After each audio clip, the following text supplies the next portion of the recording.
Setsima TV man maa leen bëgg. bilaay suñu ànd bi moom sincère na. waaw maa ngi lay fay bu baax a baax. waa Setsima la toujours comme d'hab.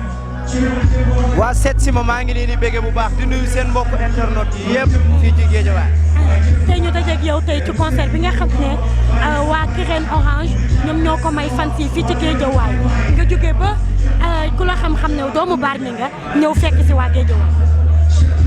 waaw mu ngi noonu maa ngi nuyuwaat ñëpp di nuyu mbokku Guédiawaye ñëpp di nuyu fans yi fi nekk yëpp Kirène avec Orange nag nekk loo xamante ne vraiment dañu yàgg ak ñun ba tey ñu def 10 ans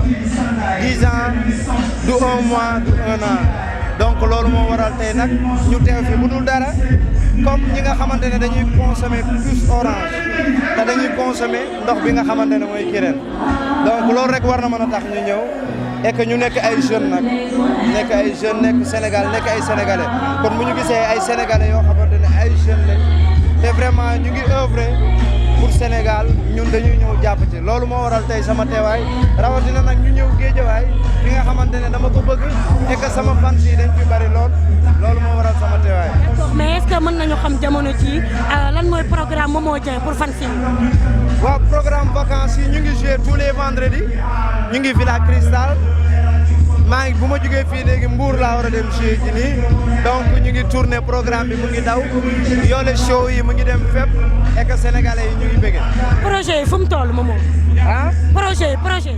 waaw am nañu ay projet muy tournée nationale bu ñu paree mois d'octobre incha allah ñu ngi war a def suñu tournée internationale donc def promouvoir album bi nga xamante ne mujjee nañ ko génne déjà morceau yoole mu ngi génne gars yi bëgg nañ ko et que ñu ngi ci daal ñu ngi ci affaire yi. kontaan naa ci yow mais dafa mel ni tey boo yëgee sur scène da nga ko nar a xar ak yoole.